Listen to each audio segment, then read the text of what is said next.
name of our Lord and Savior Jesus Christ. ప్రభువైన యేసుక్రీస్తు వారి నామంలో మీ అందరికీ కూడా శుభములు తెలియజేస్తూ ఉన్నాను. ఇంతవరకు కూడా మరి పాటలతోటి మనం దేవుని ఆరాధించి స్తుతిస్తూ వచ్చాము. We have worshipped and praised God with the songs till now, and as we are going to enter into the individual worship, let us turn to Malachi chapter 1. Malachi గ్రంథము మొదటి అధ్యాయం నుండి ఈ దినము మనము ధ్యానించుకుందామండి. మొదటి 9 వచనాల నుండి మనం ఈ దినము దేవుని వాక్యమును మనం ధ్యానించుకుందాం. మలాకీ ఎక్కడ ఉంది అంటే మాథ్యూకి ముందు అండ్ జకరియాకి తర్వాత ఉంటుంది. And it is the last book in the old testament. So let us all read from verses 1 to 5 all together. Malachi chapter 1 verses 1 to 5. మనందరం కూడా ఆల్టర్నేట్గా చదువుదామండి. వచనం వెంబడి వచనము ముందుగా నేను చదువుతాను, తర్వాత మీరు రెండవ వచనము, ఆ విధంగా మనం 5 వచనాలు చదువుకుందాం. The burden of the word of the lord to Israel by Malachi.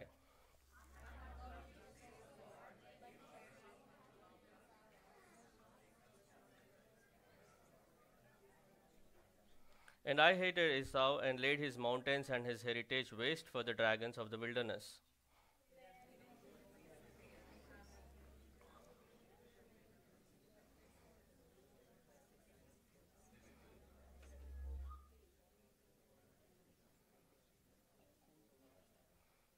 And your eyes shall see, and ye shall say, the Lord will be magnified from the border of Israel.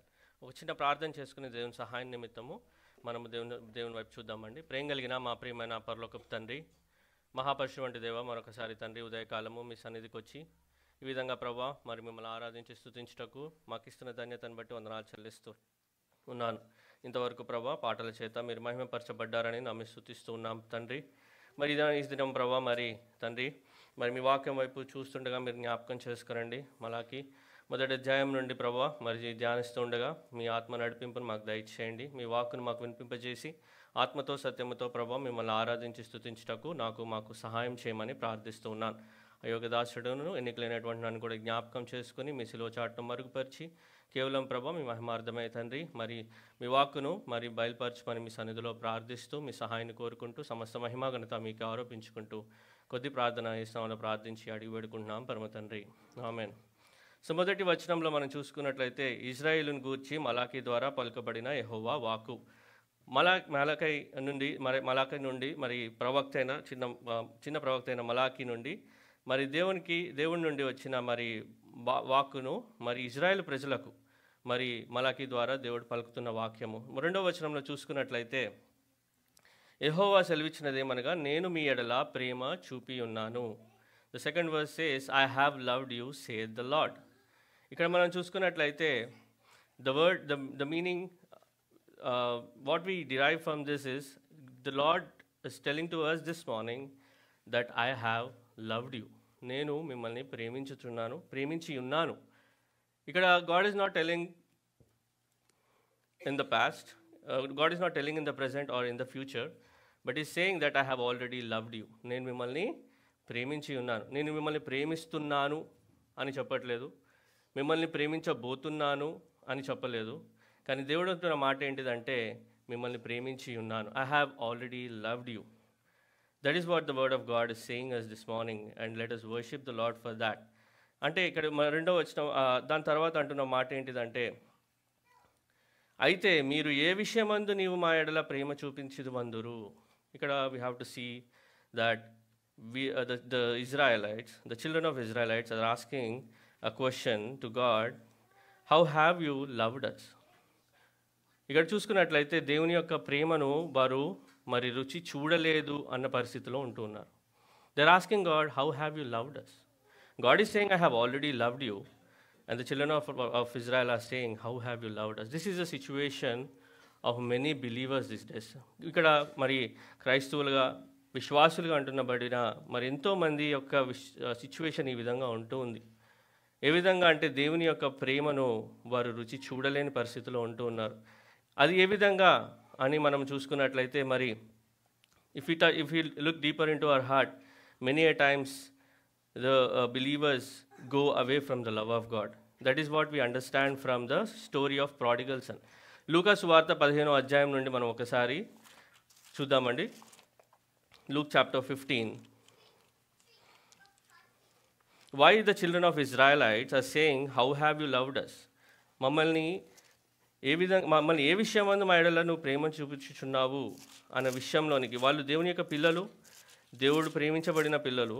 అయితే వారు అంటున్న మాటకి మరి ఇక్కడ మనం if you see this parable in Luke chapter 15, we all know this story. The prodigal son, he took away his inheritance. ఆయన మరి తప్పిపోయిన కుమారుడు ఏం చేశాడంటే మరి తన తండ్రి యొద్ద నుండి ఉన్న ఆస్తిని అంతటిని మరి ఆయన వచ్చిన వాటా అంతటిని తీసుకుని దూరపు దేశం వెళ్ళిపోతాడు. అక్కడికి వెళ్ళి మరి ఆయన ఆ ఆస్తిని అంతా పాడు చేస్తాడు, తనని తాడు పాడు చేసుకుంటాడు. దాని తర్వాత ఏం చేస్తాడంటే ఎక్కడికి వెళ్తాడంటే పందులు తిండి తినే పరిస్థితికి వెళ్ళిపోతాడు. వెళ్ళిపోయిన తర్వాత మరి 17వ వచనంలో ఆయన అంటాడు, అయితే బుద్ధి వచ్చినప్పుడు వాడు నా తండ్రి యొద్ద ఎంతమంది కూలివాండ్రకు అన్నం సమృద్ధిగా ఉన్నది, నేనైతే ఇక్కడ ఆకలికి చచ్చిపోవచ్చున్నాను అంటాడు. అంటే ఇంకా ప్రాణం మీదకి వచ్చేసింది, ఇంకా తిండి లేని పరిస్థితి, ఉన్న మనీ అంతా పాడు చేసుకున్నాడు. తర్వాత మరి తండ్రి యొద్ద నుండి దూరంగా వెళ్ళిపోయిన తర్వాత ఇటువంటి పరిస్థితిలోకి వెళ్ళిపోతూ వచ్చాడు. తర్వాత ఏమైందంటే నేను లేచి నా తండ్రి యొద్దకు వెళ్ళి, తండ్రి, నేను పరలోకమునకు విరోధముగా నీ ఎదుట పాపము చేసి తిని ఇక మీదట నీ కుమారుడిని అనిపించుకొనుటకు యోగ్యుడను కాను, నన్ను నీ కూలి వారిలో ఒకనిగా పెట్టుకొనుమని అతనితో చెప్పుదును అనుకున్నాను. So he is degrading himself. So he's thinking that I can go back to my father now. I have spoiled everything. I have spoiled all this money. I'm in a situation where I'm going to die soon. And now he realized that he's going to die soon and he wants to go back to his father. He's craving for the love of his father, but he's degrading himself. Instead of going back into the status of a sonship, he's degrading himself to be the servant of his father. తండ్రి యొక్క మరి పనివారిలో కూలివారిలో ఒకనిగా నన్ను పెట్టుకోమని అటువంటి పరిస్థితిలోనికి వెళ్ళిపోతున్నాడు. అంటే ఇక్కడ మనం గమనించాల్సిన విషయం ఏంటిదంటే తప్పిపోయిన కుమారుడు మరి తండ్రి ప్రేమను కోల్పోయిన వాడిగా ఉంటూ ఉన్నాడు. అంటే నేను ఇంకా తండ్రి ప్రేమకు నేను యోగ్యుడను కాను అనే పరిస్థితిలోనికి వెళ్ళిపోతూ వచ్చాడు. మీకు అర్థమవుతుందా అండి? సో ఇక్కడ కూడా మలాకి గ్రంథంలో కూడా మరి దేవుడు చెప్తున్న మాట ఏంటిదంటే నేను మిమ్మల్ని ప్రేమిస్తూ ఉన్నాను అంటే ఇక్కడ ఇప్పుడు ఇజ్రాయెల్ పరిస్థితి ఎట్లా ఉందంటే ఇజ్రాయెల్ ప్రజల పరిస్థితి ఎలా ఉందంటే నువ్వు మమ్మల్ని ఏ విషయంలో ప్రేమించుచున్నావు, మా ఎడల ఎటువంటి ప్రేమ, ఏ విషయం అందు నువ్వు మా ఎడల ప్రేమ చూపుచున్నావు అనే పరిస్థితిలోనికి వారు వెళ్ళిపోతూ. అంటే దీన్ని బట్టి మనం గమనించాల్సిన విషయం ఏంటిదంటే ఎన్నోసార్లు దేవుని యొక్క ప్రేమ నుండి తొలగిపోయే వారంగా ఉంటూ ఉన్నాం. ఎన్నోసార్లు దేవుని యొక్క ప్రేమ నుండి దూరంగా వెళ్ళిపోయిన వారంగా ఉంటూ ఉన్నాం. అయితే తండ్రి అయిన దేవుడు ఈ దినం గుర్తు చేస్తున్న మాట ఏంటిదంటే I still love you. I have already loved you and my love is always constant. The only problem is God's love is always constant, but the love of us towards God is always inconsistent. కదా, వెళ్ళిపోతూ ఉంటాం, వస్తుంటాం, దూరం వెళ్ళిపోతూ ఉంటాం again. So God is reminding us that his love is always constant. And 20వ వచనంలో మరి లూకా సువార్త 15:20లో ఉంటుంది, వాడింకా దూరంగా ఉన్నప్పుడు తండ్రి వానిని చూచి కనికరపడి పరిగెత్తి వాని మేడ మీద పడి ముద్దు పెట్టుకొనెను. This is the love of the father. తండ్రి అయిన దేవుని యొక్క ప్రేమ ఈ విధంగా ఉంటూ ఉందని మరి దేవుని వాక్యము గుర్తు చేస్తూ ఉంది. Similarly many a times when we go away from the love of God, when we go astray because of our disobedience, because of our pleasures in the world, because of our losing and because of our own worldly thoughts, we go away from the presence of God. We go in a situation where is God still loving me? And God is replying to you this morning, dear brother and sister, God still loves you. And we should understand that our God is a compassionate God, and just like a father. కీర్తన 86 5వ వచనము దయచేసి ఎవరన్నా చదువుతారండి. కీర్తన 86.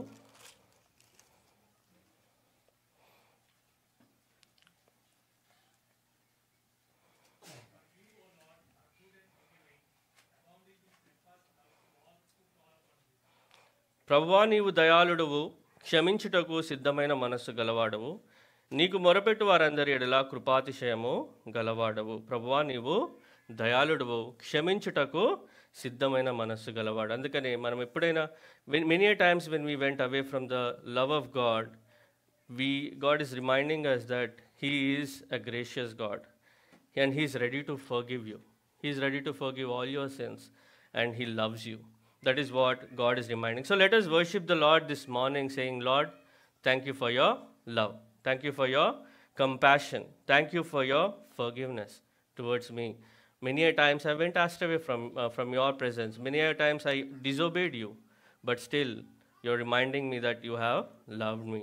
అయితే మలాకి రెండో గ్రంథంలో మనం చూసుకున్నట్లయితే మరి ఇక్కడ చెప్తున్న మాట ఏంటిదంటే, దేవుడు చెప్తున్నాడు రెండో వచనంలో, was not Esau Jacob's brother, said the Lord, yet I loved Jacob.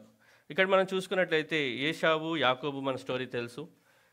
ఇద్దరు కూడా మరి కవల పిల్లలు. మరి దేవుడు వారిలో యాకోబును ప్రేమించుచున్నాడని, యాకోబును దేవుడు ఏర్పాటు చేసుకున్నాడని ఇక్కడ వాక్యం సెలవిస్తుంది. 3వ వచనంలో చూసుకుంటే, ఏశావును ద్వేషించి అతని పర్వతములను పాడి చేసి అతని స్వాస్థ్యమును అరణ్యమందున్న నక్కల పాలు చేసి తిని. ఇక్కడ ఏసావు ఎవరిని గుర్తు చేస్తూ ఉన్నాడంటే, Esau is resembling the world and Jacob is resembling you and మీ.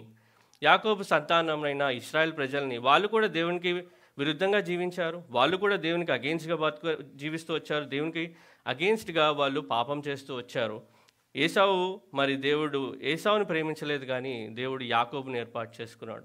మనము కూడా దేవుడు యాకోబు లాగా మనల్ని కూడా ఏర్పాటు చేసుకున్న జనాంగంగా దేవుడు మనం ఈ దినము మనల్ని ఏర్పాటు చేసుకున్నాడని, అది అతని దేవుని యొక్క ప్రేమ అని దేవుని వాక్యము సెలవిస్తుంది. Jeremiah chapter 1:5. దేవుని యొక్క ప్రేమ ఎటువంటిదో మనం ఒకసారి చూద్దాము. దేవుని యొక్క ప్రేమకు మరి మనకి దాని ఎత్తు, వెడల్పు, లోతు మనకి అర్థం కాదండి. దేవుని యొక్క ప్రేమ అంత ఉన్నతమైనది. అయితే ఇక్కడ జెర్మియా చాప్టర్ 1:5లో, before I formed you in the womb I knew you, and before you were born I consecrated you, I appointed you a prophet to the nations. ఇక్కడ చెప్తున్న మాట ఏంటిదంటే, తల్లి గర్భంలో రూపింపబడక మునిపే నేను నిన్ను ఎరిగి ఉన్నాను. అంతేకాకుండా అంటే ఇక్కడ మనం చూసుకున్నట్లయితే మరి మానవ జీవితంలో మరి పుట్టుక ఒక దినం ఉంటుంది, at the same time one day is going to die. So there is మానవ జీవితం ఏ విధంగా ఉంటుందంటే, he is bound by the time కింద ఉంటూ ఉన్నాడు. కానీ దేవుడు, is God bound by the time? No, he is outside the time. So he knew you before you were born, before you were formed in the womb of your mother. That is the love of God. He has, so for example, before he knew me, before I formed in the womb of my mother, he saw me and he saw this Michael, I loved him. This Michael, I know that when he is born in this world, he will come back to me. When he is born into this world, he will be my son. మా దేవుడికి తెలియదా అండి ఈ దినం మనందరం ఇక్కడ కూర్చుంటామని దేవుని సన్నిధిలో ఆయన పిల్లలుగా ఉండి? Because God has chosen you. Dear brother and sister, try to understand the love of God. Because God has chosen you, you are sitting here this morning. Because God has chosen you, because of His love, we are sitting here this morning in His presence to worship Him. So that is the love of God. He has chosen you, and what He is doing is He has consecrated you. He has set you apart. He has separated you from the world. And today, we are in a place where we are called the chosen generation. రాజులైన యాజక సమూహముగా, ఏర్పాటు చేయబడిన జనాంగముగా దేవుడు మనల్ని చేసుకున్నాడు. దానిని బట్టి దేవుని యొక్క ప్రేమను మనకి దేవుడు గుర్తు చేస్తూ ఉన్నాడు. God has chosen you before you were born into this world. And not only that, in Ephesians chapter 1:1 says, even as He chose us in Him before the foundation of the world. భూమికి పునాదులు వేయబడక మునుపే మరి దేవుడు మనల్ని ఏర్పాటు చేసుకున్నాడు. That is the love of God. And అంతేకాకుండా మానవులుగా పుట్టిన మనము, పాపములో పుట్టిన మనము మరణిస్తే నరకానికి వెళ్తామని తెలిసి ఏమంటున్నాడంటే, యోహాను సువార్త 3:16 మనందరూ కూడా తెలిసిన వాక్యమే. For God so loved the world that He gave His only begotten Son, that whoever believeth in Him should not perish but have everlasting life. First thing is He has chosen you, He has consecrated you, He has put you in a chosen generation. Secondly, now you're born in sin, but if you die in sin, you're going to go to hell. But what he did was, he has given his only begotten son. That is the love of God. Jesus Christ resembles the love of God. Jesus Christ, the Son of God, has come into this world, lived for 33.5 years, has done many great works, and finally he took the cross on behalf of me and you. మన పాపాల నిమిత్తము ఆయన కలవరి శిలువలో రక్తం కార్చి ప్రాణం పెట్టి, మనకు బదులుగా ఆయన శిలువలో రక్తం కార్చి ప్రాణం పెట్టి మూడో దినాన తిరిగి లేచిన దేవుడుగా ఉంటూ ఉన్నాడు. అయితే మన పాపముల నిమిత్తము కూడా ఆయన తన సొంత కుమారుడైన యేసుక్రీస్తు ప్రభువుని ఏం చేశాడండి? బలిగా అర్పిస్తూ ఉంచాడు. That is the love of God towards you and me, that you may live for ever with him. You may live for everlasting to everlasting with the God the Father, and we worship the Lord forever and ever. That is the privilege we have in God. That is the love of God towards you and me. So let us worship the Lord today, dear brothers and sisters. Let us say, Lord, thank you for loving me. Let us say, thank you for choosing me. Let us say, Lord, thank you for setting me apart. Let us say, thank you for sacrificing your son on behalf of me of my sins on the cross of Calvary. చెప్దామా అండి? దేవుని ఆరాధన చేద్దాము. ప్రభువా, నీకు వందనాలు. నన్ను ప్రేమించి ఉన్నావు, దాన్ని బట్టి నీకు వందనాలు చెల్లిస్తున్నాను. నన్ను ఏర్పాటు చేసుకున్నావు, దాన్ని బట్టి నేను ఆరాధన చేస్తూ ఉన్నాను. And thank you for setting me, నన్ను రాజులైన యాజక సమూహంగా ఏర్పాటు చేయబడిన జనాంగంలో నన్ను ఉంచి ఉన్నావు, దాన్ని బట్టి నేను స్తుతిస్తూ ఉన్నాను. అంతేకాకుండా నీ ప్రియ కుమారుడైన యేసుక్రీస్తు ప్రభువాని నా పాపాల నిమిత్తము నాకు బదులుగా కల్వరి శిలువలో బలిగా అర్పించినావు, దాన్ని బట్టి నేను ఆరాధించి స్తుతిస్తూ, నాకు నిత్య జీవాన్ని, పరలోక రాజ్యాన్ని నీవు ఇచ్చినందుకు నీకు వందనాలు, స్తుతులు చెల్లిస్తున్నామని దేవుడిని దినము మనం ఆరాధించి స్తుతిస్తూ ఉన్నాం.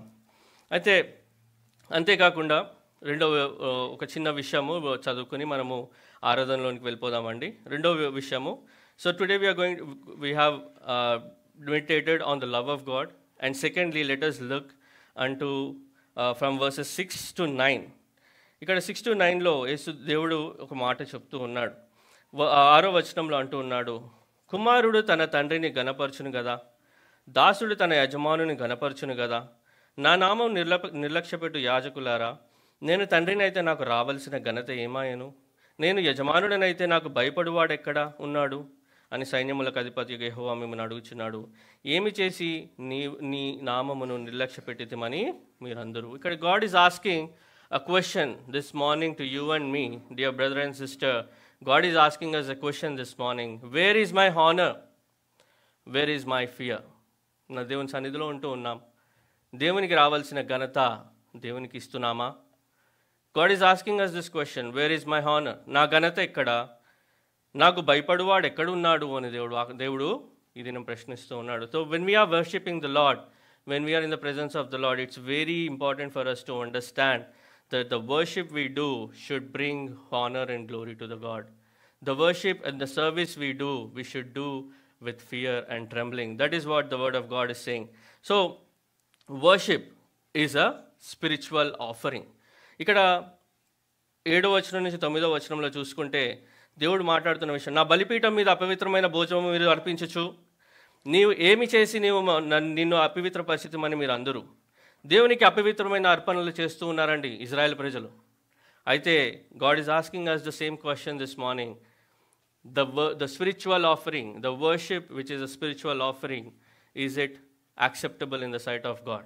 మనం అర్పించే అర్పణలు మరి దేవుని దృష్టిలో is it a pure offering to God? Is it acceptable in the sight of God?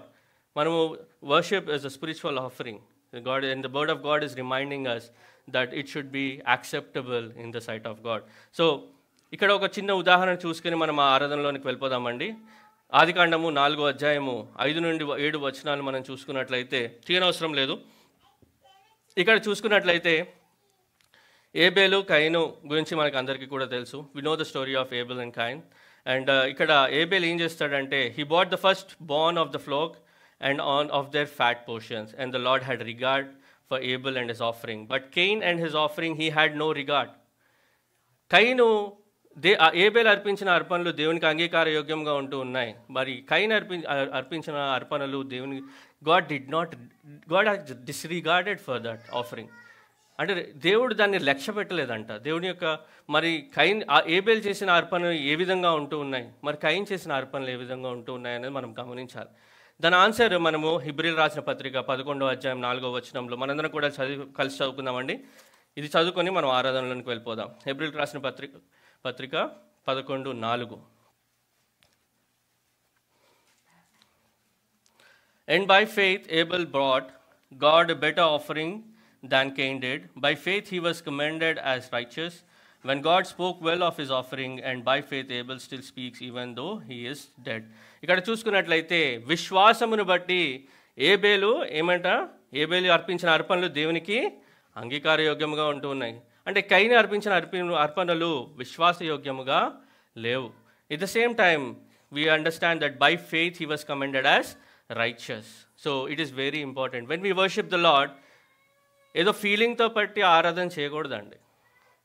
Worship is not a feeling. Worship is done by faith. And when we do it by faith in Jesus Christ, it is acceptable in the sight of Jesus and the God. దేవుని యందు యేసుక్రీస్తు యందు విశ్వాసమును బట్టి మనం ఏ విధంగా Bible స్టడీలో మనం ధ్యానిస్తున్నాం. Just by the faith in Jesus Christ we're justified. మనము యేసుక్రీస్తు యందు విశ్వాసమును బట్టి మనం నీతిమంతులుగా చేయబడుతూ ఉన్నాము. కాబట్టి యేసుక్రీస్తు యందు విశ్వాసము ద్వారా మనం ఆరాధన చేసినప్పుడు మరి ప్యూర్ ఆఫరింగ్ మనం దేవునికి ఇవ్వగలుగుతాం. we can offer our God a pure offering. So that is why it is very important for us to understand that when we worship the Lord, doing the worship through faith is very important. And ఇంకో మాట యేసుక్రీస్తు ప్రభువారు అంటూ ఉన్నారు మత్తయి సువార్త 15:8. తెలుగులో చదువుతానండి. పరిసయ్యుల ఆరాధన గురించి ఇక్కడ దేవుడు చెప్తూ ఉన్నాడు. 15:8 వేషధారులారా, ఈ ప్రజలు తమ పెదవులతో నన్ను గణపరచుదురు, గాని వారి హృదయం నాకు దూరముగా ఉన్నది. మనుషులు కల్పించిన పద్ధతులు దైవోదేశములను బోధించుచు వారు నన్ను వ్యర్థముగా ఆరాధించుచున్నారు. ఇక్కడ మనం గమనించాలండి. మనము పెదాలతో దేవుని ఆరాధిస్తే మన హృదయం దేవునికి దూరంగా ఉంటే అది దేవునికి అంగీకారయోగ్యమైన ఆరాధన కాదు. మనం చేసిన ఆరాధన అది వ్యర్థమని దేవుని వాక్యం సెలవిస్తూ ఉంది. కాబట్టి it's very important for us to understand that we offer a worship which is a pure offering. దేవునికి అంగీకారయోగ్యమైన పవిత్రమైన అర్పణలను మరి మనం ఈ దినము దేవునికి చెల్లిద్దాం. So whoever worships the Lord, in John chapter 4:24 says, God is spirit, and they that worship him must worship him in spirit and in truth. So may God help us to worship him in spirit and in truth. May God bless this word.